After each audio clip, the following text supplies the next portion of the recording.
الحمد لله رب العالمين الرحمن الرحيم مالك يوم الدين إياك نعبد وإياك نستعين اهدنا الصراط المستقيم صراط الذين أنعمت عليهم غير المغضوب عليهم ولا الضالين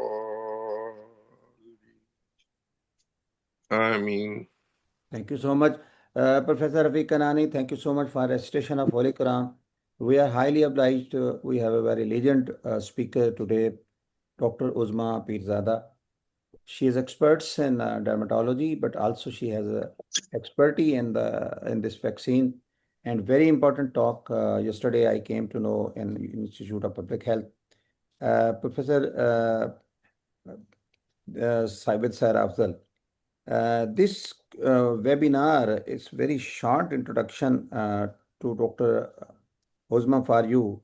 We started this in 21 with the help of and the collaboration of Professor Salma Kundi. And now we are almost 160 webinar. No doubt it is not regular. कभी कभी इसमें gap आ जाता है. Anyhow, we put the very important information from since now after fortnightly. And with collaboration of Women Medical College, South Asian Association of Physiologists, Pakistan Physiology Society, Pakistan Association of Pathologists, Medical Women Association of Pakistan. And at the end of each and every webinar, we give the certificate to the participants. And after that, the recording is available. No doubt there were some gaps in putting the recording on the Women Medical College and on my website, but regularly we are now putting and we are updating it. And over to you, Dr. Uzma. Thank you so much, Dr. Mulazim, for giving me this opportunity, and a very good morning to all the esteemed and honorable seniors, professors, consultants, doctors from different parts of Pakistan. And I'm truly honored to be a part of this webinar today. And I'm going to talk about my little introduction, which I did with some of you in the beginning. I'm from Karachi. Right now, I am in Lahore because yesterday I had a meeting at IPH with Professor Saira Afzal and the team. And the thing is, I am a practicing consultant dermatologist over there in Karachi, and I am affiliated with GSK as their head of sales and vaccine, and I'm in their internal speaker as well. So, moving on, let me take you towards. Let me move the slide. Yeah. So, why do adults need vaccination? So, being a dermatologist, we see a lot of patients with shingles and all that. So the talk today will be based on the vaccination program, adult vaccination landscape in Pakistan, and what are we doing, what can we do to create the awareness, and how important it is to immunize adults. So as you can see on the screen that there is an effect of immunity and there is an age related decline. There are two extremes in life. One is when the child is born, the newborn. So what we do, our pediatric immunization program is very well established because we focus on it. It's a part of the EPI and a lot of other things. Then as the life moves on, we move up, we go, we age, we have certain comorbidities.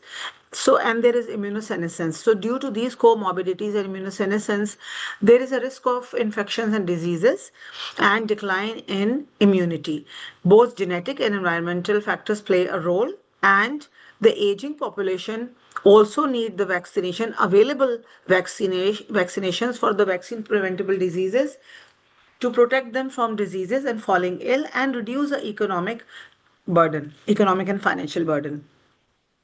So, aging immune system, it is age related decline. It could be due to underlying comorbidities, treatment which is being done for these underlying comorbidities. And the top 5 prevalent comorbidities in Pakistan: hypertension, diabetes. We are number 1 in diabetes now, CVD, asthma, and chronic kidney disease. These diseases increase the risk of hospitalization with multiple underlying factors, and it puts a lot of burden on the government as well. The areas, the provinces which are, providing facilities, health facilities, for example, in Punjab, say Sahulat Card, and I think in KPK, it's also being taken care for the population. So it's a lot of burden, economic burden on the state and the pocket of people of Pakistan as well. So in order to that, we need to pay attention and focus. Now, a study, a market survey was done in Pakistan in 2023, and the results were published in May 2024. A detailed finding was that how many people, what is the knowledge of Pakistani population about herpes zoster? And the funny part I would say is that there is no Urdu word or any word in Pakistan ki, जो हमारी languages हैं उसमें for shingles or herpes zoster. There is no translation for it. So people are not aware. Only 20% population are aware of it, be it from the higher socioeconomic group or lower middle income group. And some of them, they think that they are at a higher risk of shingles, only 16%. And some of them think that they're not interested in knowing about the vaccine, and some of them think that they will not have the disease. Most of the people, they expect their HCPs and treating physicians to initiate the discussion, and but physicians would expect people to initiate the discussion, because ये कहते हैं doctors के patient is here with us to for their acute illness. So prevention is something which is not on our priority. A, B, it takes too much time in counseling the patients. So this thing is pushed under the rug by both HCPs and the patients. So impact of vaccination on public health. Vaccination saves an estimated 4 to 5 million lives globally every year. Vaccines are estimated to have averted more than 500 million cases of illnesses, and so on and so forth, including polio, measles, and the eradication of a smallpox vaccine. And reasons for under-vaccination is, as I discussed, lack of awareness of vaccine-preventable diseases, uncertainty about the vaccine safety. We have seen it a lot during the COVID era. COVID was a double-edged sword. At that point in time, the vaccines which were launched during that time were not very well tested, tried through different phases of the clinical trials, and they were just launched in, and so much chaos and panic was going on that people were getting the vaccine right, left, center.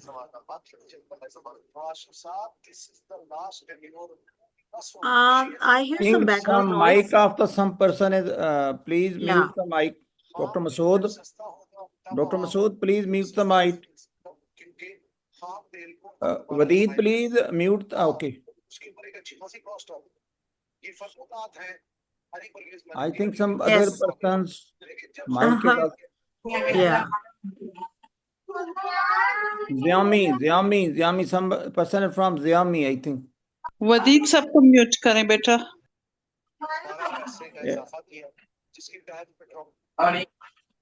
Okay, Xiaomi professor.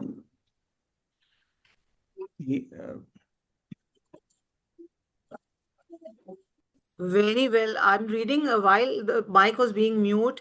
I was looking at Dr. Hina's post. One of the reasons for low levels of awareness about any disease is Pakistan lack of robust primary care services provided by trained and qualified primary care. Absolutely too apt. So the cost, uncertainty about the disease safety, access and implementation issues. So these are the things which are, there are hurdle. Understanding shingles. I'm pretty sure you're all professors, and being a dermatologist, we see the patients very closely, but in general practice, internal medicine, infectious disease practice, doctors do see shingles other than dermatologists. They do land in the clinics of the primary care physicians. Again, there is someone is unmute. Nevertheless, I'll continue if there is no disturbance going on for the audience. So the primary infection is the varicella, which is the chickenpox. This virus gives chickenpox to us when we are children, and then it resides in the dorsal root ganglion, and it goes in hibernation for decades, for years. And once the body's immune system goes down and this virus is left unguarded, it comes out and becomes manifest in the manifestations of shingles disease. which is called herpes zoster. And it is unilateral dermatomal presentation होती है इसकी. It is very easy spot diagnosis. It's rare to miss this diagnosis. But yes, there is a condition which is called zoster sine herpeti, which is we just have the pain at the site of dermatome which is involved, but it does not have the vesicle. So there are heavy chances of missing the diagnosis. So we have come across cases where patients were worked up for cardiac issues, and they were done, kidney workup was done, keeping in mind that the patients are having either the kidney problem and all that. And then this is a natural course of the disease. I don't have to go through the basics, the prodromal phase and the acute phase, and so on and so forth. And the most important part is it can lead to other complications like stroke, bacterial superinfection, hearing loss, palsy, scarring, nerve damage. Post-herpetic neuralgia is the most common complication and a severe one, which we have seen in our practice daily, so on and so forth. It can last any time from 90 days, 3 months to 10 years. And patients are in agony, a very painful condition, and their quality of life is very badly impacted. And then if it is causing the HZO, herpes zoster ophthalmicus, eyes are involved, and it can lead to uveitis, keratitis, even the vision loss. So this I already mentioned that HZO is a very, 1 in 10 patients with herpes zoster ophthalmicus developed permanent to moderate or severe vision loss. If I may, this is a very important slide and I really love it. We have got females here on the call, and some of them must have gone through the labor pain, and we can see the pain scale here, the chronic pain condition and the acute pain condition. Shingles pain is higher than PHN's pain is higher than labor pain. So it says it all, how debilitating and frustrating and agonizing PHN could be, that its pain scale is higher than the labor pain. So moving on, patients with multiple comorbidities are associated with a higher risk of herpes zoster or shingles. So the risk of herpes zoster is higher in patient diabetes plus CVD 16 times, diabetes plus heart failure 25 times, COPD, diabetes mellitus 20 times, and COPD plus heart failure 25 times. So relevant risk of herpes zoster and shingles, and it's a vice versa. It's a bidirectional link. Patients who are having these underlying comorbidities, if they develop shingles, their underlying condition worsens. And if shingles happen to these patients, their condition worsens, and they, due to the decline in their already low immune system, they have more chances to develop shingles. Treatment challenges with HZ treatment बहुत commonly सुनने में मुझे भी आता है, भाई vaccine क्यों लगाएं, ट्रीट कर देते हैं. एंटीवायरल्स का बहुत छोटा विंडो होता है स्टार्ट करने का. Being a dermatologist, we know that 72 hours when the patient reaches to you, you have to treat the rash onset with oral, high doses of oral antivirals. Acyclovir, famciclovir, valciclovir are available. Along with that, we have to give gabapentins and tricyclic antidepressants and those anti-anxiety and opioids at times to control the PHN, because PHN is very, very sort of debilitating. But I was delivering a talk on 8th of May in Islamabad, and it was a cardiovascular metabolic roundtable, and there were cardiologists, nephrologists, and endocrinologists there. And the professor of nephrology over there added this comment that these antivirals, which are given to patients with underlying chronic kidney diseases, can damage their kidneys, because that is the pathway of the metabolism. So this is how the treatment of the acute state hampers the current underlying condition and the ongoing therapy. According to CDC, what is the role of a physician in adult vaccination? Healthcare professionals are the most valued and trusted source of health information for adults. At time, whatever doctors say, patients do follow that. हमारे यहाँ थोड़ा सा compliance का problem आ जाता है. Even in dermatology, we have patients with immunosuppressive disorders and they are supposed to take the medication for longer periods of time. But compliance का issue आता है. जहाँ थोड़ा सा relief आया, वहीं पर patients will stop taking medication. So yes, at times they do ignore the recommendation of the HCPs, but yes, definitely it makes a lot of difference if a recommendation is very strong, with a strong conviction from the HCP. Now, these are the relationship between the comorbidities. I'm not going to go in a lot of details about this. You all know that these are different studies which were conducted, and prevalence for at least 2 chronic conditions with different age groups. And then in different comorbidities, this is the correlation: depression, asthma, DM, chronic kidney disease, cardiovascular. And there is further down that disease specific, fraternity specific, dermatology. In dermatology, we see patients of atopic, psoriasis, pemphigus, mycosis fungoides, rheumatoid, systemic sclerosis, cutaneous lupus, vitiligo, sarcoidosis. All these diseases require immunosuppressive therapy, and these immunosuppressive therapies are one of the reasons of the immune dysregulation and suppression of the cell-mediated immunity, suppression of the immune dysfunction, immune system of the body, leading to this alopecia areata. Same way, इसका तो जो है psychological and emotional बहुत ज़्यादा population के ऊपर impact होता है. You can imagine hair is being lost in patches from the scalp or from the body, so it's quite debilitating. Potential immune-mediated diseases, doctors who consider they should consider vaccinating their patients with herpes zoster. This is the incidence rate in the potential immune-mediated diseases. There are lots of chats coming in. I'm going to take them one by one if there are questions. Some risk of in patients with comorbidities. We saw it. Now here are the percentages.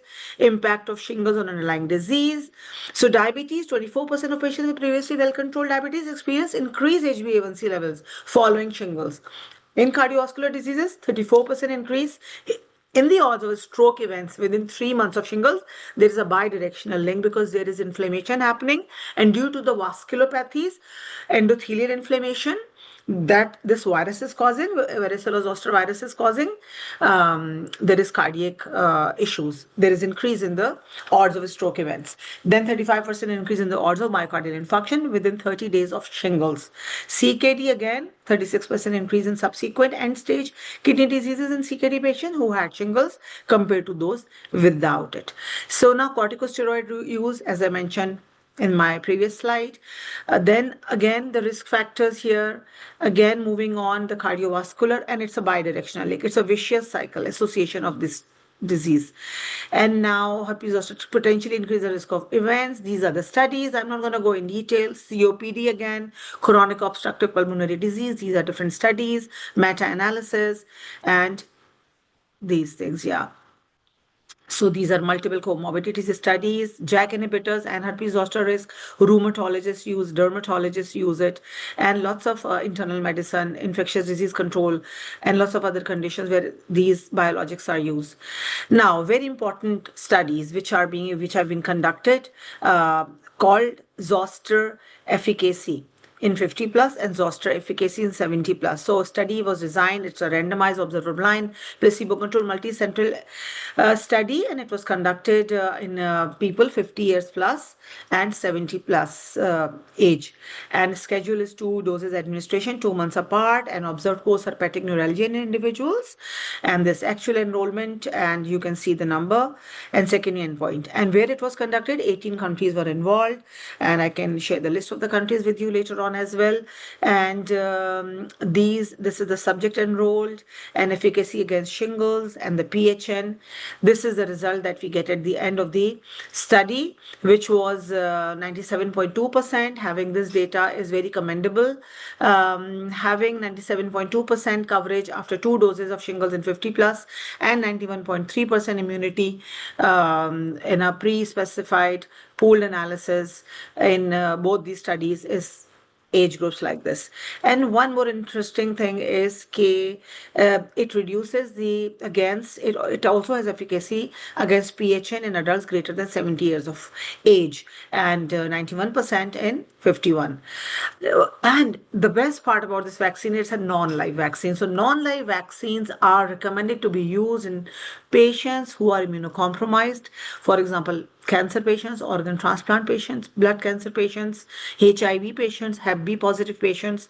So this is the beauty of this vaccine, that it is a non-live recombinant adjuvant vaccine, and the role of adjuvant is to enhance the efficacy, immunogenicity, and all that. So This vaccine has a long-lasting immune response against VZV. It targets the decline in VZV specific cellular immunity, which is associated with the risk of this, and it improves the immune response, and hence it is designed to be suitable for use in immunocompromised patient.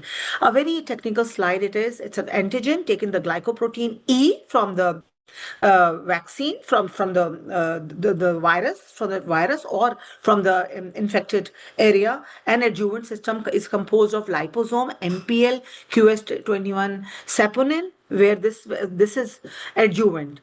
And now it has been seen that non-adjuvanted formulation and adjuvanted formulation, what do they do?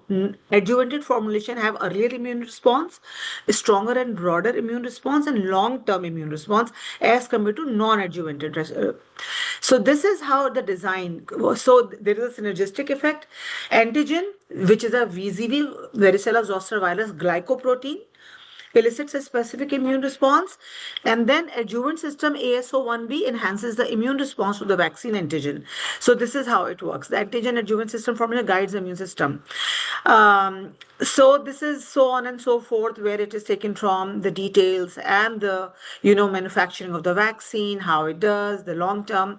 So pretty technical sort of a thing about the vaccine composition and advantage of antigen adjuvant system, as I already mentioned. And what is the scientific rationale? So it's a non-live vaccine designed to address population-specific challenges. GE antigen is the most abundant VZV glycoprotein on the surface of both the virus and the infected cells. ASO1B, which is used as an adjuvant, induces a transient local inflammation response necessary for enhanced vaccine immune response. So an adjuvant vaccine formulation induces significantly higher immune responses. Now, indication and administration and dosage. So the therapeutic indications are if a vaccine is given, dose 1 is given 0 at the month 0, like say July 1st. Second dose will be due on 1st of September after 2 months, or any time in between 6 months duration. Second dose from 2 months between 6 months. 6 months is starting from the first dose, not from the second dose. This is for the normal population, but in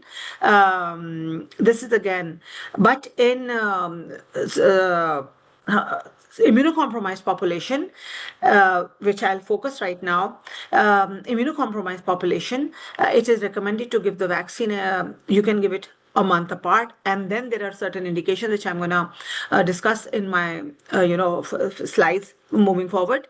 1 in 3 people develop shingles in their lifetime. Shingles incidence has been increasing globally. Overall rate is this. In fact, Pakistan में हमारे पास data नहीं होता. We don't know that. Underreported cases होते हैं. When I was doing an advisory board in 2023, before the launch of this vaccine in Pakistan, it is approved by FDA in 2017, used in world. Saudi government has made it mandatory. It is a part of their MOH, Ministry of Health program. Same is the case in Dubai. IC patients, including those with rheumatic diseases, are at high risk of shingles, 1.5 to 2 times risk है उनका. And this is all the comorbidities and the immunosuppressive treatments impacting the IC population: monoclonal anti-TNF, biologics, and all those JAK inhibitors, interleukin-6 inhibitors, which we are using. This is how it has the odds on the patient. Very important slide. What happens in a post hoc analysis studies data that 43% of patients temporarily discontinued their rheumatoid arthritis treatment due to shingles. So this is 9% of patients reported permanent discontinuation of their RA treatment due to shingles because it was hampering with their immune system. Its effectiveness, this is a very good data, Epizoster, in specifically done on the rheumatoid arthritis population. There are lots of studies done on this vaccine. So in different population, in cardiac patients, in COPD patients, CKD patients, rheumatoid arthritis patients, and with these patients. And this is putting them at risk. Shingles pain can disrupt. And now, what ETSIO can do in observational study in ophthalmology closely: skin manifestations, palsy, stroke, very high incidence in AIDS, PHN is very high in adults, and then up to 40% of shingles cases in rheumatoid patients receiving biologic treatments are severe, and hematological malignancies. solid tumors, disseminated zoster is reported. These are the studies done. Zoster 002, Zoster 039, Zoster 041, Zoster 028, Zoster 015. On autologous hematopoietic stem cell transplant patient, post-transplantation trials, hematological malignancies, renal transplant patients, solid tumors, human immune deficiency virus. Data is available, immunogenicity, and as I mentioned earlier, dose timelines are month 0, 1 or 2. And HIV Kender, they have mentioned 3 doses. So, and I'll discuss it, and I'm pretty sure there'll be a question about the timing of this vaccine in organ transplant or patients who are supposed to receive the chemotherapy. What are the timings? So oncologists are the best people, or the surgeons are the best people to decide. But the guidelines and recommendations say that ideally both the doses should be completed before starting any immunosuppressive therapy or organ transplant. If it's not possible, then after 6 months, when the immune system is a bit stable, then this vaccine can be inoculated to the patient. So in IC population, it is recommended in 18 years and 18 year plus population.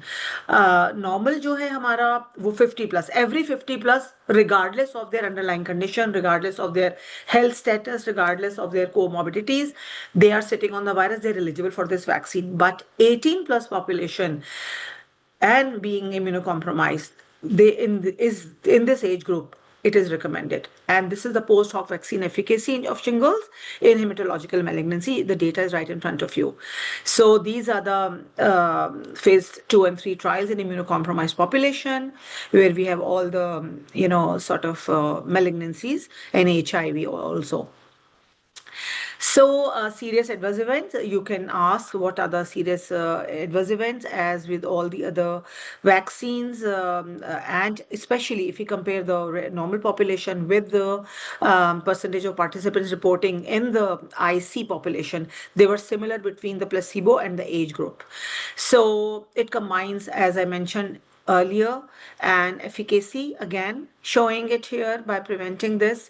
And then there is a long-term follow-up study. So the last the trial LTFU started in 2014, so it has been around, it's in 2026 it completes 12 years. So according to this study, hence it's a very recent trial, 12 years old only. So I would say, so 6 years in a 6 years follow-up study, patients have immunity up till 11 years, and it was conducted in 18 countries, patients who have received 2 doses of the vaccine. So the immunity lasts any time up till 4 years duration of parent studies, up till 6 years of follow-up study till 11 years. So we have data which proves that this vaccine gives coverage or immunity up till 11 to 12 years. And more data is expected to come out very soon in coming months, which is estimated to have a coverage for up till 20 years.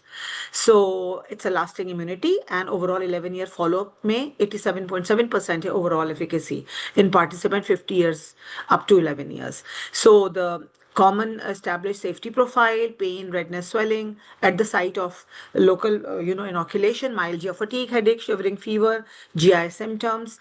And then this is the comparison of the side effects with the placebo in 50 and 70 plus. And key components of effective vaccine recommendation, that personal relevance is very, very important, and disease education is very, very important, which Dr. Mulazim has done today. Yesterday we also did it, vaccine benefits, focusing on the conversations around the benefits of protection while providing key safety information and definitive recommendation. So Pakistan में aging population is increasing. We see that कि हमारे यहाँ लोगों की as अब बढ़ रही है. पहले जो शायद 62-65 होता था एज ग्रुप हमारा लाइफ एक्सपेक्टेंसी हाईएस्ट, अब we are having more ageing population. With ageing population there is more burden on the healthcare system, because there are underlying diseases as well associated due to immunosenescence and age-related decline in immunity.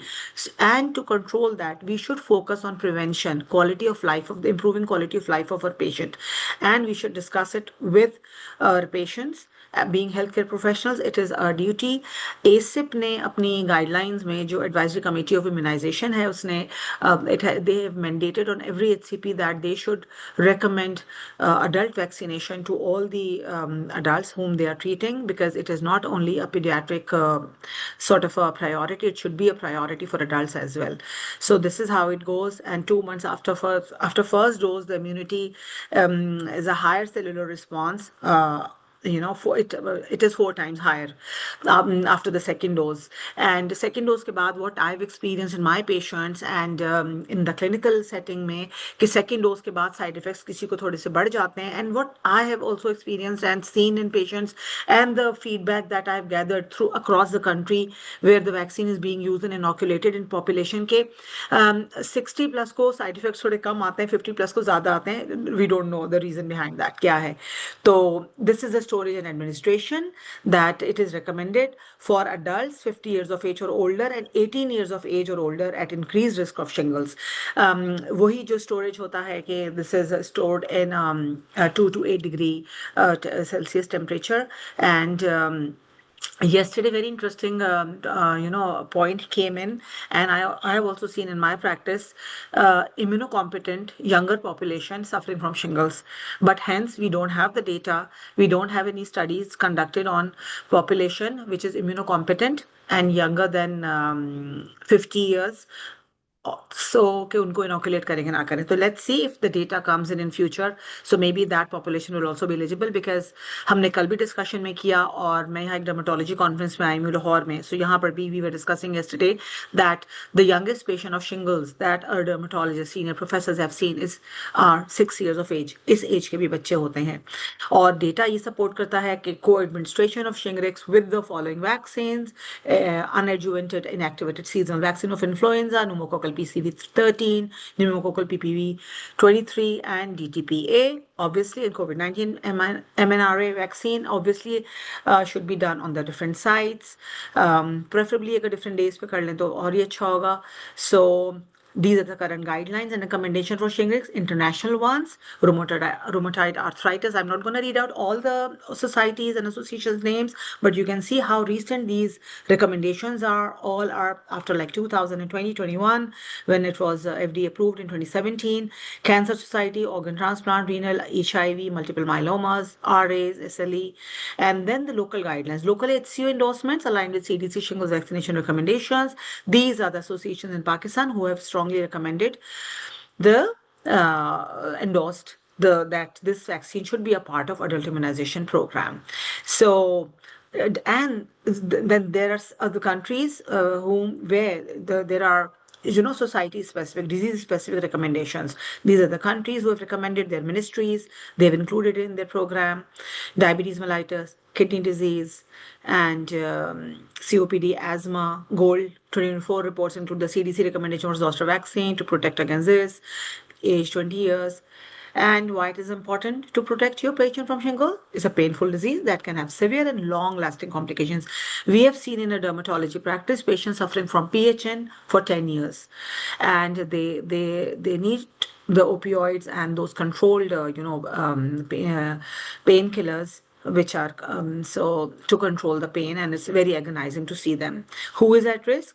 Every 50 plus is sitting on that virus, and the risk increases sharply. Common comorbidities can also increase the risk. अच्छा, एक बड़ा अच्छा सवाल कल आया था कि why children who have received the chickenpox vaccine when they were kids, they are having shingles, और जिनको कभी भी chickenpox नहीं हुआ, how come they are having it?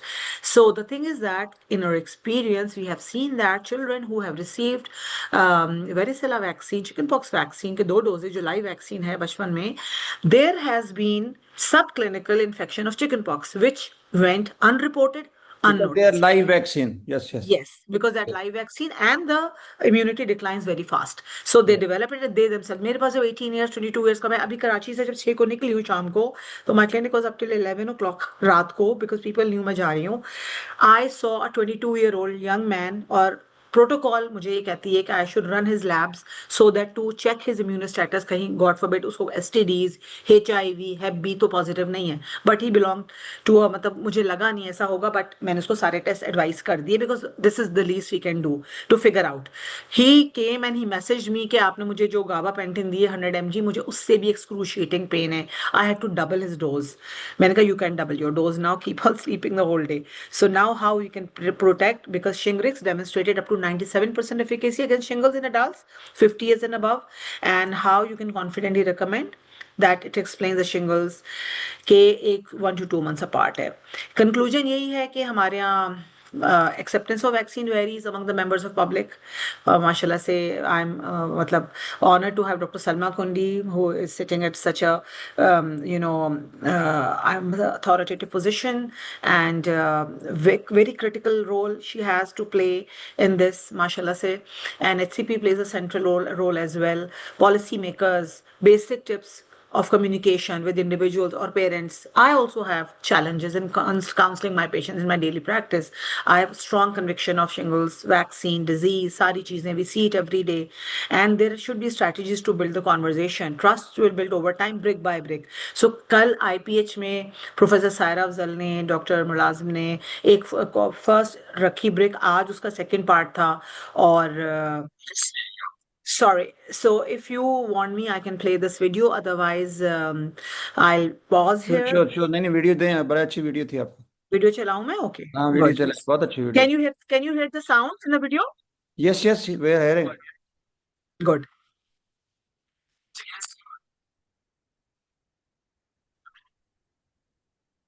One vial. One vial of syringe and sterile needle.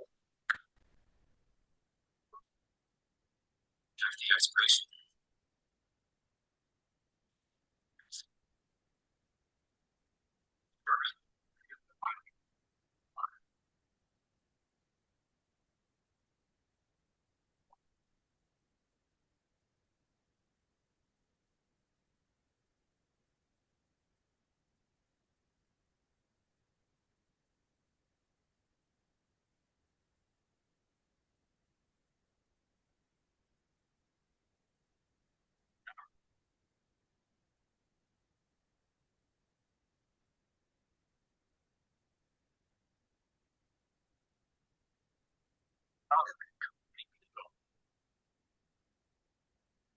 आवाज जरा नहीं आ रही, बाकी डेमोन्स्ट्रेशन हो रही है.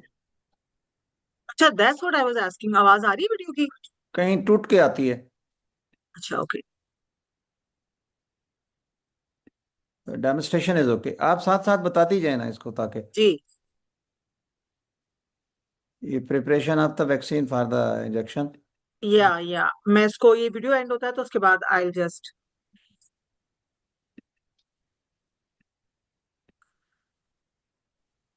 give the summary and overview of the whole video. That's enough. Okay doctor Arka. मैं आपको पूरा डेमोन्स्ट्रेट कर दूंगी, वर्बलाइज.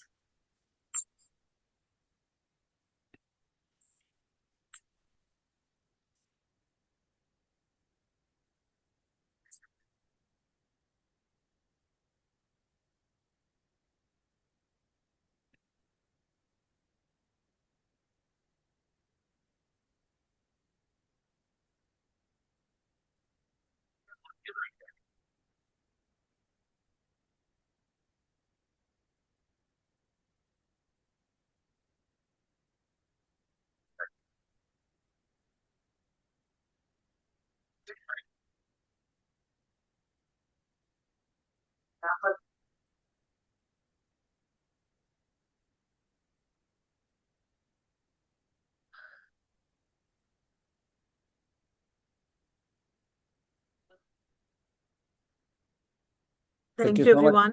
अब मैं आपको, यस, थैंक यू सो